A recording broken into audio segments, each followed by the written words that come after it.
Today we're going to be reviewing Mammoth Factory's Mammoth Chronicles Kickstarter. The reason we're reviewing it is because I know one of the owners and he's a good friend of mine, and he also let me see all their goodies super early. Not only that, but they have done something that I've recommended that every miniature Kickstarter should do for ages, as well as they just have an absolute ton of stuff in this Kickstarter. But we'll get back to most of that in a bit, because the first and foremost important thing in a miniature-based Kickstarter are the minis. There's 131 of them that are spread out over 8 different styles and adventures, but today I'm going to be showing off their Void Stalkers set. It's my absolute favorite of the bunch, and I think it's easy to see why. It's essentially Alien meets Void-based fantasy, and that sentence tickles my pickle. The first 3 minis I'm showing are the Void Stalkers from the aptly named Void Stalker set, and man are they just gorgeous. There are also smaller versions of the Stalkers that they call Void Hunters, and they are tiny by comparison, but still just as crazily detailed. I mean, just look at the teeth that you can see on some of the mandibles. That's so tiny it's crazy. They're on 25mm bases, so their size is more akin to typical D&D mini or a small Warhammer sized mini. I love them. They're cute and horrifying, which is always a great combo, and the final mini I'm going to show a printed version of is the Hunt Master, but honestly he's more like a hunt unit because he absolutely is one. He dwarfs all of the other ones, and he's just crazy with all of his limbs and appendages.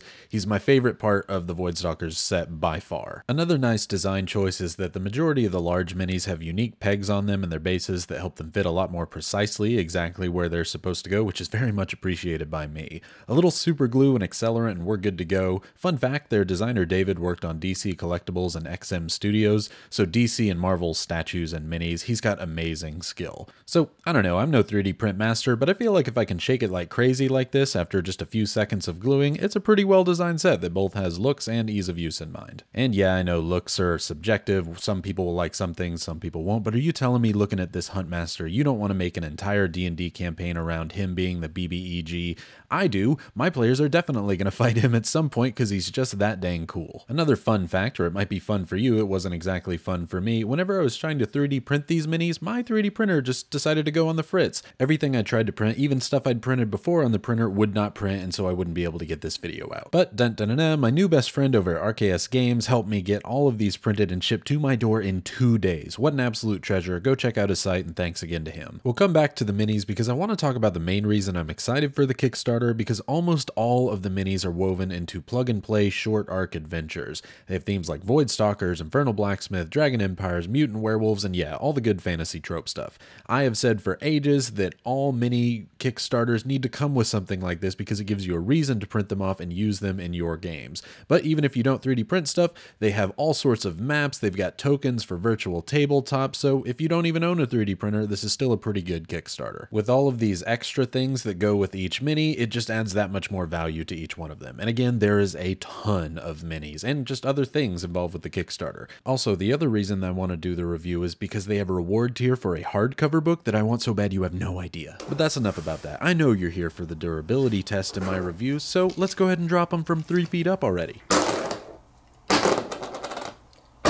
Okay, we knew all the little ones, the Void Hunters, would probably survive. They're just so teeny. That makes sense. But will the bigger ones survive? I really don't want to drop these, but we'll see if they survive.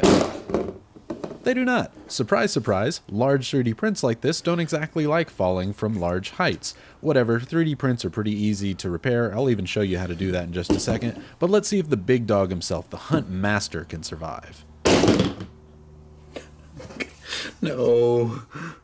I hate it. Okay, don't drop these. Nope, turns out their biggest weakness is fall damage. Remember that if you actually do the adventures. But again, with just some super glue, these things hold no problem at all. 3D prints are all about layers, and they really kind of snap off at a single layer. You can even hardly tell that I did any repair job to them with super glue unless you really, really look for it. Even zoomed in here, you can hardly see the crack. Okay, back to the minis. I wanted to show off the detail that you can actually get from these, and so I primed one of them white and decided I'm going to coat it as if I was just using a wash with 3 contrast paints from Citadel. I'm going to do the rocks in basic alum gray, the kind of dirt around it in a Griff Charger gray, which has this kind of blue hint to it and make it feel very Martian and Void-y. And then after that's all said and done, I will take a bit of the Magos purple and just go over the entire mini. The point isn't to try and get a good paint job, the point is to just show all of the details that you might not be able to see all that well in just the regular 3D printed color or a white primer, because there's a lot that's in there that you just don't normally see. And so after this dried, man, look at the detail that just pops out of these things. It's absolutely crazy. I had no idea there was that much detail on the tail for one thing, but even the base has a crazy amount of detail compared to the large one, which even has more detail. I don't know. I just really like how this looks. I know there's not a lot to do as far as reviewing for 3D prints. You either like how the minis look or don't, but the amount of detail that you can get in all of these is fantastic. Did I say detail enough? I feel like I said detail enough. Anyway, detail is my favorite part of Dat Mini. The Voidmaster's prime black and white with the zenithal highlight ready to be properly painted, so maybe I'll show that off sometime, though I doubt I can ever paint it at the level that some of the painters on Mammoth Factory's Instagram painted these. I mean, look at them. It's just crazy. All in all, these prints get a 10 out of 10 visually, 5 out of 10 durability, which I think this channel has proven time and time again doesn't matter,